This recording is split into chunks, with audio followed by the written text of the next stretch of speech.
out about new Miss Nigeria competition. And I said, let's pick them up, let's take them back to Nigeria, and let's teach them a different kind of job.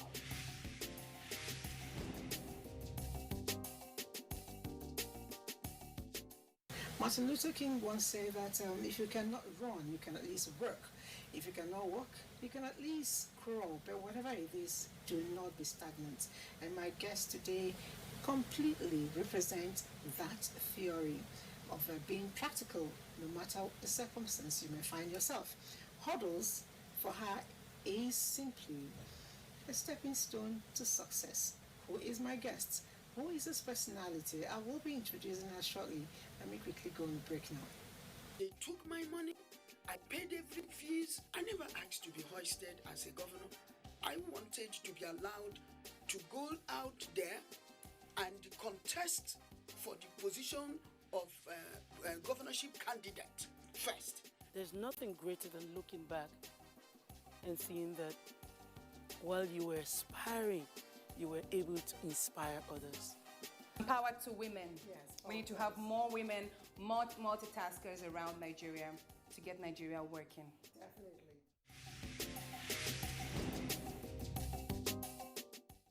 Yeah, welcome back. If you're just joining us, you're right on time because my guest today is an animal. She has a lot of energy and we have a whole lot of things in common, including looking very delectable.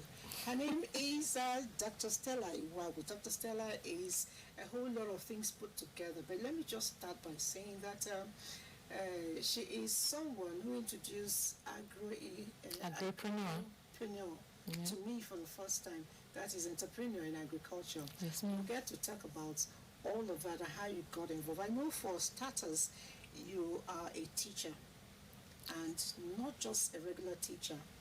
You are a teacher who is research-based in whatever you do. How did you develop that interest?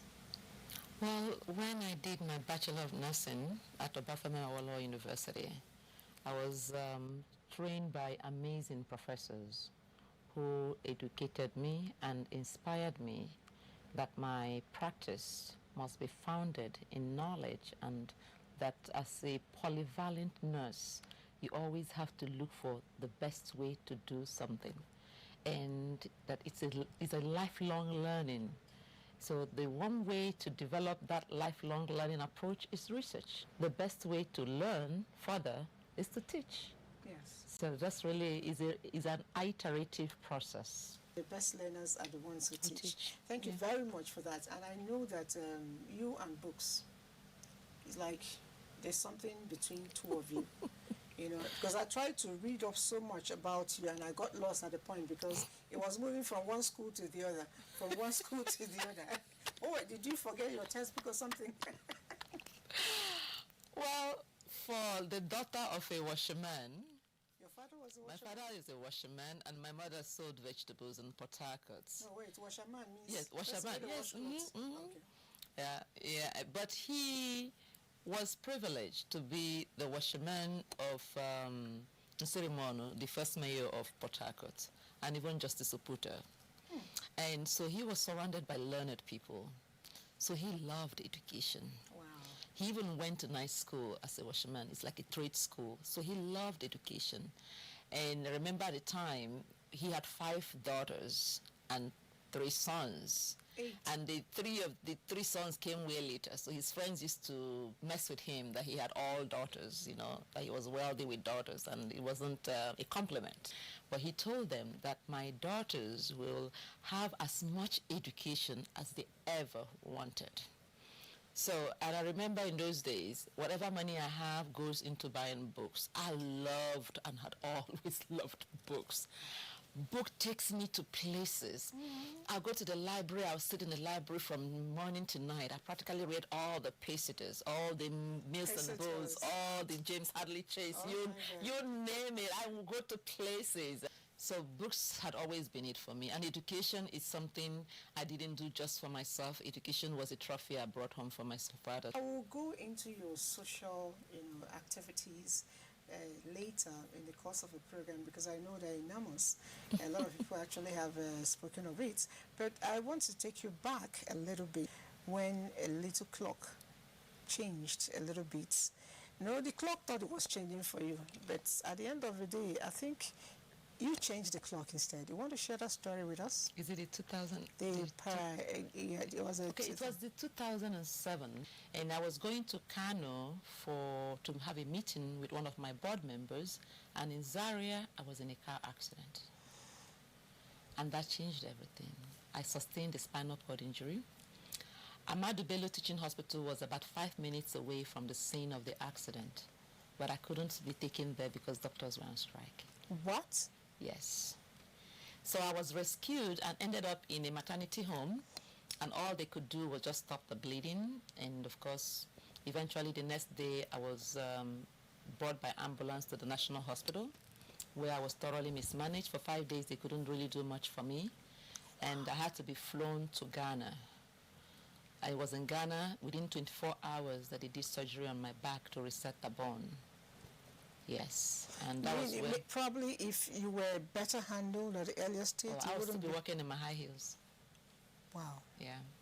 But I became paraplegic. I couldn't walk. I was wheelchair bound for over 7 years. So from Ghana, I was returned back to the US, where I had to undergo intense physical therapy. And to the glory of God, when you sow in people's life, when you're in a hole, the heavens will open and angels will come and sow in your life. So Nigerians, Americans, people I don't know, everybody sowed in my life. How they found an aeroplane to fly me to Ghana.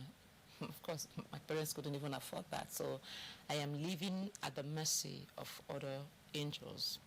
And even the surgery that was done in Ghana, angels paid for it. And when one of my friends paid $14,000 to fly me first class with a nurse to the US. And by the time I got to US, how they rearranged and got me into St. Louis Rehab Institute. It was the same place that Superman, Christopher Reeves, was rehabilitated. So I had the best of the best, the most state-of-the-art rehabilitation opportunity. Because even the doctor that did my surgery, Dr. Abuachi, is first-class international award-winning surgeon, and also benefited from telemedicine. He was in New York directing my surgery in Ghana. Wow. So today I really am alive as a result of technology. Interesting. No, it happened. Without telling people your story, looking at you, your kind of energy and everything you do, one gets amazed. A lot of people will give up. A lot of people will say, I tried my best, but life dealt me the wrong card. What propels you? Because it looks as if when that finished, your activities doubled. I really don't understand it. Well, you see, it's a miracle. I can't take ownership of that. When you live a purpose-driven life, when God has a purpose for your life, nothing can stop that, which God has ordained. From the beginning, when I started my HIV/AIDS work, I remember somebody had to ask me to make a choice between the work and something else that is very important. I said, I didn't take this assignment. It was given to me.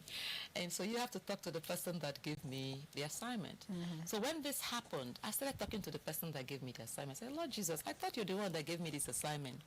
So how can you let me become paraplegic? I cannot do it on a wheelchair because Nigeria is not wheelchair accessible. And I can also not do it from America because I need to be in the trenches.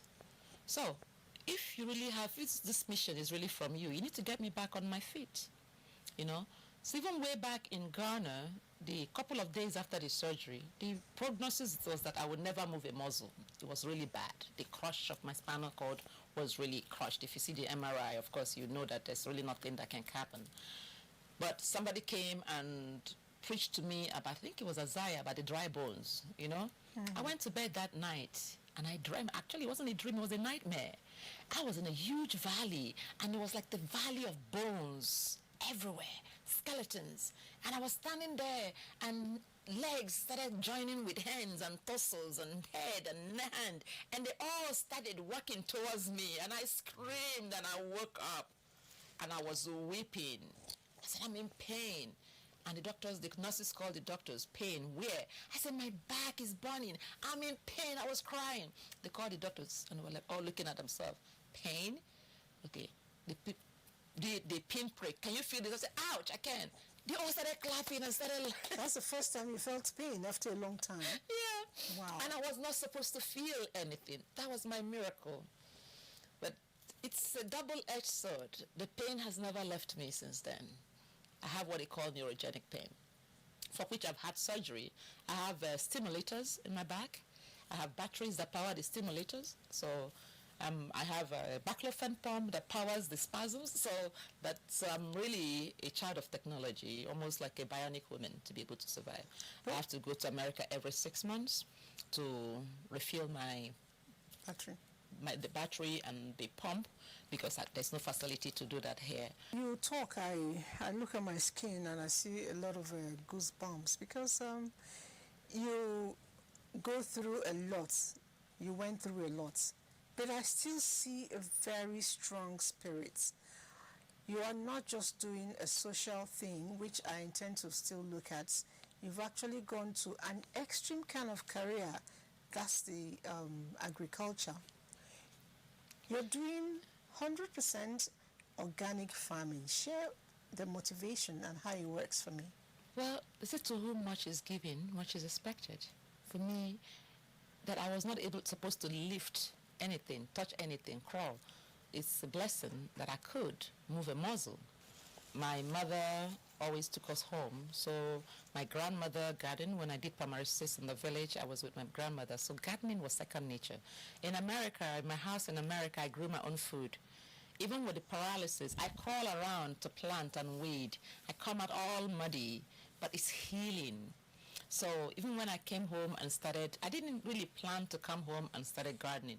As a matter of fact, what brought me home was the death of my sister, and thereafter my father from medical malpractice. And I said, the system that I'm trying to transform is practically trying to claim my whole family. It almost claimed my life. That I'm going to come back and fight to get things better. That was what brought me back. So when I came back and started doing a lot of work around it and human rights and patient right issues, but eventually I realized that the health system, I had focused so much on the health system, ignoring the determinants of health, that one of the major determinants of health is what you eat. And I realized that as Nigerians, we're not eating well. Even what we eat is laden with chemicals. You see people carrying knapsack everywhere, weed killers, pesticides, fertilizers, unregulated, and all of this is running into the waters, running into the food. You find out that you buy vegetable within a day, it's already rotten because it doesn't have good quality. Yes, because it's over chemicalized. So I started growing. I didn't start a farm. I started my backyard garden, growing what I eat. I was on 21 different medicines 3 times a day because practically every organ in my body had medicines and a doctor. And it was the things that I was eating. And gradually, I was about 250 pounds. I was losing weight. Yeah, I'm about 169 now, from 250. It happened over a course of 5 years. But my health was getting better every day.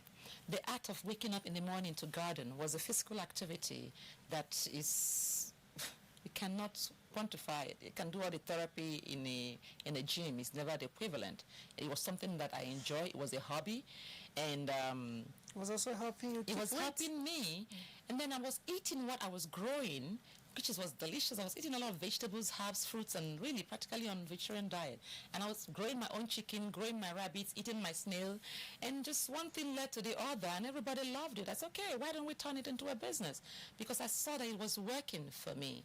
And I said, if I could do this with my disability and my difficulties and my pains, what are the excuses? I saw young kids carrying CV, coming to my office looking for a job. And I don't have a job to offer them. And sometimes I say, okay, come work with me at the farm, and I'll pay you a stipend, versus volunteer in the office, and you get nothing. They choose to be in the office and get nothing. That's heartbreaking. Yeah. Oh. I have nothing against trees. I love trees. But when food security is our major challenge, we should be planting trees that give us food. I see spaces occupied by grass, and people are hungry. I see churches filled with whistling palm and some exotic plants when we should be growing coconuts, when we should be growing shawashap, oranges, guavas. I see schools barren and empty, no trees in the heat of the north, when we could fill it up with mangoes and oranges. I see us crying about 53% malnutrition among our young kids, and we're importing vitamins from abroad. Why don't we plant the vitamins for them? So those are I see the solutions to our problems, and that's what drives me, that we can do more.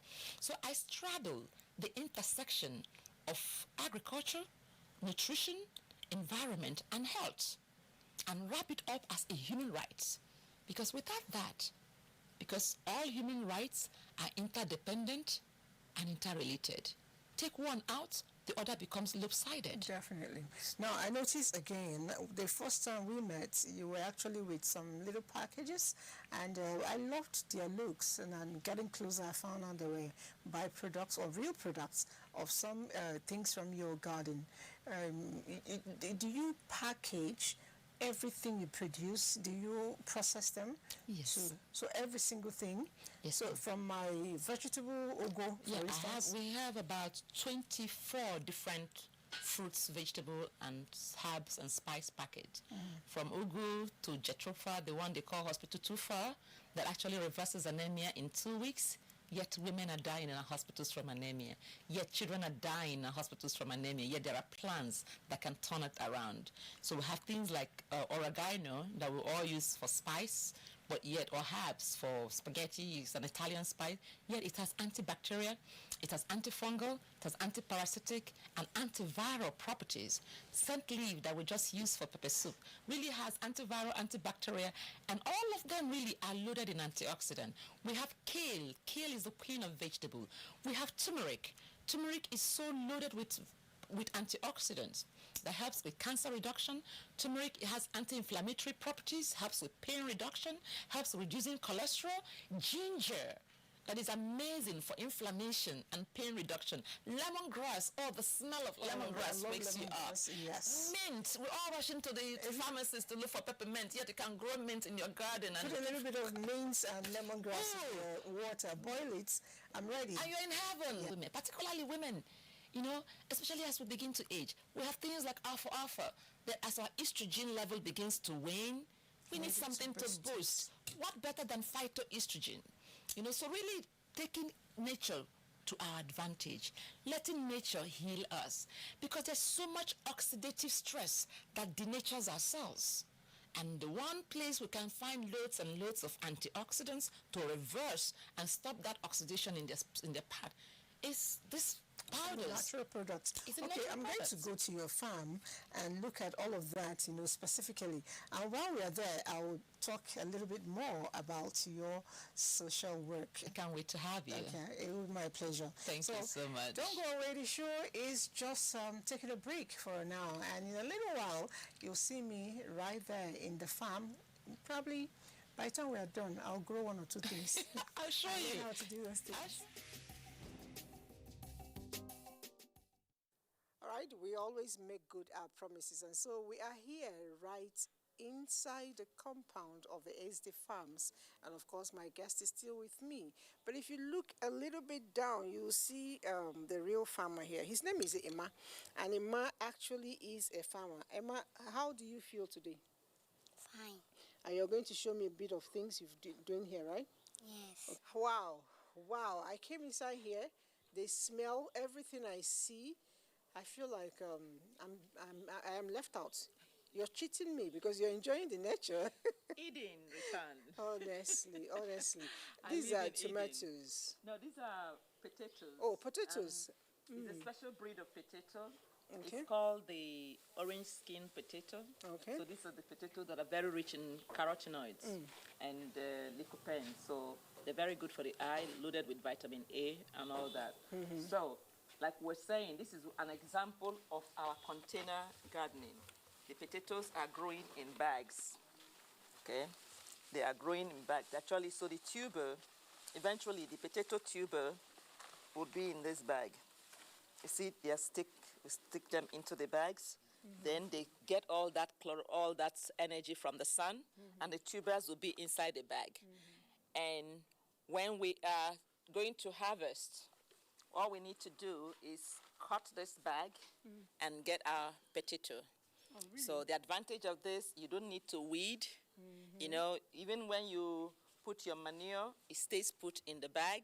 You know, so it's really a way, it saves a lot of space. It's not washed away by the rain. So this is an effective container gardening. And this is what we're looking at, you know, even when you have limited space or when your ground is cemented like ours is in this section, you can still grow things in containers. Let's move around a little bit and I get to enjoy the farm. And I'm so particularly happy that my little friend here will be doing this tour with me. Emma, let's go. Okay. All right? So let's So go you do this your angle. physiotherapy On.